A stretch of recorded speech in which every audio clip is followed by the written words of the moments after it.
سابق وزیر اعظم عمران خان کا اڈیالہ جیل سے 2 اگست 2025 کا اہم پیغام۔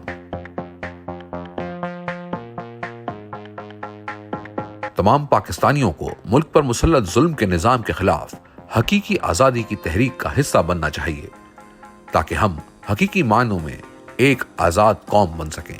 ہم یکجا ہو کر مقابلہ کریں گے تو یہ ظلمت کا نظام ضرور زمین بوس ہوگا۔ 5 اگست کو شروع ہونے والی تحریک اس وقت تک جاری رہے گی جب تک ملک میں جمہوریت اپنی اصل روح کے ساتھ بحال نہیں ہو جاتی۔ اب عوام نڈر ہو چکے ہیں، ہر خوف کا بت ٹوٹ چکا ہے۔ 5 اگست کے بعد 14 اگست کی تاریخ بھی اس سلسلے میں اہم ترین ہے۔ 14 اگست 1947 کو ہم نے بیرونی غلامی سے آزادی حاصل کی تھی۔ اب ہمیں غلامی کی اس سے بھی بدتر صورتحال کا سامنا ہے، جہاں تمام اداروں کو اپاہج کر کے سارے بنیادی حقوق معطل کر دیے گئے ہیں۔ جیسے ہمارے آباء و اجداد نے انگریزوں کے خلاف جد و جہد کر کے آزادی حاصل کی تھی، ہمیں بھی اس کرپٹ نظام سے آزاد ہونا ہے اور غلامی کو ٹھکرانا ہے۔ پیپلز پارٹی اور نون لیگ عاصم منیر کے لیے ویسا ہی کٹ پتلی کا کردار ادا کر رہی ہیں جیسا قاف لیگ نے مشرف کے لیے کیا تھا۔ ان کا کردار سیاسی جماعت کا نہیں، اسٹیبلشمنٹ کے پولیٹیکل فرنٹ کا ہے۔ اسی آڑ میں کرپشن اور لوٹ مار کا سلسلہ بھی جاری ہے۔ 77 سال لگا کر پاکستان میں مشکل سے چند ادارے کھڑے ہوئے تھے۔ یہاں بار بار مارشل لاء لگتے رہے جس نے اس عمل کو دشوار بنایا، مگر پھر بھی ادارے موجود تھے۔ لیکن عاصم منیر کے مارشل لاء نے صرف اپنے اقتدار کی طوالت کے لیے ان اداروں کو بھی ایک ایک کر کے تباہ کر دیا ہے۔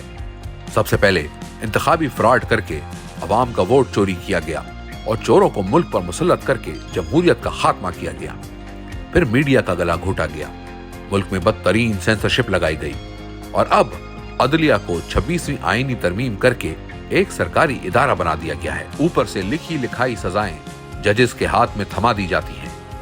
جج خود اس کا اعتراف کرتے ہیں کہ ہمارے ہاتھ میں کچھ نہیں ہے، جو ہمیں تھما دیا جاتا ہے ہم اسی پر سائن کر کے دے دیتے ہیں۔ اس وقت ملک میں عدلیہ مکمل مفلوج ہے۔ یہاں کینگرو کورٹس چل رہی ہیں جو ہر طرح سے قانون کی دھجیاں بکھیر رہی ہیں۔ ان عدالتوں سے انصاف کی کوئی توقع نہیں ہے۔ یہ عدالتیں قانون کی نہیں، صرف عاصم لاء کی پیروی کرتی ہیں۔ اسی کے مطابق سب ٹرائل چلیں گے اور سزائیں ہوں گی۔ یہ سب ٹرائل آن ریکارڈ ہیں۔ آج نہیں تو کل سب پر حقیقت عیاں ہوگی کہ کس جج نے انصاف کی پیروی کے بجائے یزید وقت کی پیروی کی۔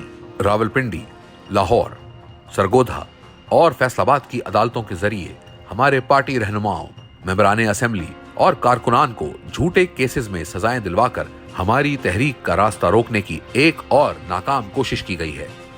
حق پرستی کی پاداش میں سزاؤں کی حقدار ٹھہرنے والی پارٹی لیڈرشپ اور کارکنان کو خصوصی خراج تحسین پیش کرتا ہوں۔ سکندر سلطان راجہ نے ہائی کورٹ کی اپیلوں کا انتظار کیے بغیر ہمارے ممبران اسمبلی کو نااہل قرار دیا۔ تاریخ جب لکھی جائے گی، سکندر سلطان راجہ کا نام سیاہ ترین حروف میں درج ہوگا۔ اس شخص نے 1.5 سال میں 17 سیٹوں والی جماعت کو 2/3 اکثریت دلوانے میں سب سے اہم کردار ادا کیا ہے۔ ملک کا نظام ان کے ہاتھ میں دے دیا گیا ہے جنہوں نے عوام کا ووٹ اور پیسہ دونوں چرایا۔ جو لوگ آئین اور جمہوریت کے ساتھ کھڑے ہوئے ان کو جیلوں میں ڈال دیا گیا تاکہ اس ملک میں کوئی جمہوریت کا نام لیوا نہ ہو۔ ہمارے جو ممبران اسمبلی ناجائز طریقے سے نااہل کیے گئے ہیں، ان کی جگہ ضمنی انتخابات میں کسی کو کھڑا نہیں کیا جائے گا، کیونکہ ان لوگوں نے کئی طرح کی مشکلات جھیل کر انتخاب لڑا تھا اور مسلسل تحریک انصاف کے ساتھ کھڑے رہے۔ لہٰذا ضمنی انتخابات میں تحریک انصاف حصہ نہیں لے گی۔